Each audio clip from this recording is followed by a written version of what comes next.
Warren Buffett once said, "My wealth comes from a combination of living in America, some lucky genes, and compound interest." Now, for most of us, the first two factors are not in our control, but the third factor, which is compounding interest, also known as the eighth wonder of the world, is in our control. And hence, it is very important to start investing at an early age so that we can reap maximum returns out of this third factor. And in this video, I will help you to understand a 4-step approach on how you can start your investing journey. So let's begin with the first step, which is investing in a good health insurance plan. Now, a lot of us have this question that how is health insurance even an investment plan? So here is how. You can grow your money by two methods. Method number one is by accumulating the interest on a fixed principal amount, and method number two is by increasing the principal amount and thereby the interest. And for the second method, of course, you need a good health, right? So which is why health insurance is the most important investment for all of us. So select a good health insurance plan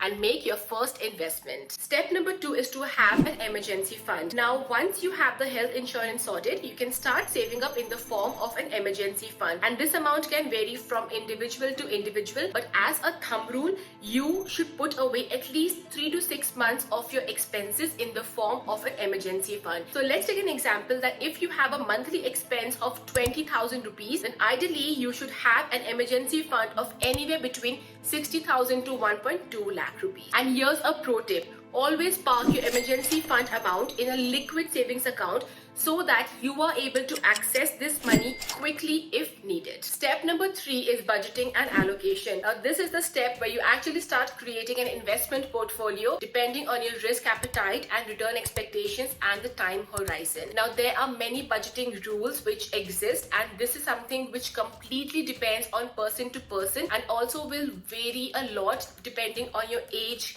group. However, the most common budgeting rule, which I also personally started using when I was in my 20s, is the 50-30-20 rule. So let's assume your takeaway after taxes is 50,000 rupees. Now you can apply this budgeting rule as 50-30-20, in which you use up 50% for your needs like rent, electricity, food, and your other fixed expenses. Then you use up 30% for your wants, and then you use the 20% which is remaining for your savings and thereby your investments. Now, like I mentioned, this is one of the many rules which exist in the market. However, if you are a beginner and you want to start your investing journey, then this rule is a great rule to start with. And now coming to the last and the fourth point, which is investing, where I will discuss the different type of investment instruments that you can consider based on ascending risk order. Number one is tax saving investment instruments such as PPF, which is Public Provident Fund, ELSS, Equity Linked Savings Scheme, SSY, Sukanya Samriddhi Yojana, NPS, National Pension Scheme, and NSC, which is National Savings Certificate. And all of these schemes have different types of tax incentives associated with them. So they not only give you a decent return, but also provide you tax benefits. The second category of investment options is debt instruments, which have a lower risk as compared to equity investments and also a lower return as compared to equity options. Some of these options are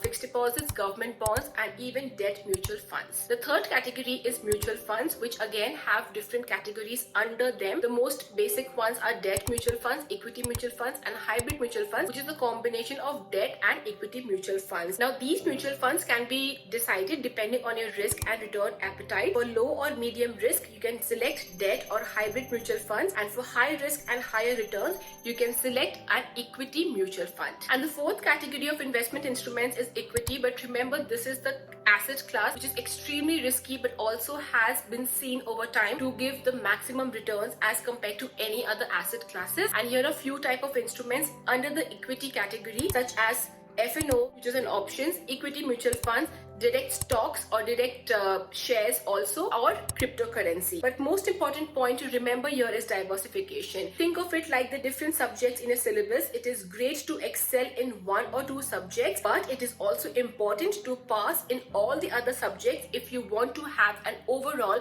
good pass percentage. So make sure to apply this concept of diversification to your investment portfolio also. Decide how much money you want to invest in debt instruments, in equity instruments, and how much money you want to invest in other asset classes such as gold, real estate, etc. Personally, I started my investment journey quite late, in my late 20s, and I began with equity mutual funds with the majority of my portfolio weightage. But now with time, I realized I have to have a more diversified portfolio. So now it is almost 45% in equity-based investments, and the remaining 55% is debt and other asset classes. So that's pretty much about this particular video. Let me know how you found this simple and straightforward video on a basic guide on how you can begin your investment journey. Also, please share this video with someone who is totally clueless about how to start, where to start. This video might actually help them to at least have basic clarity to begin the investment journey. And please subscribe to my channel for more such interesting content on business and finance. Stay tuned for the next video. I'll see you soon. Bye bye.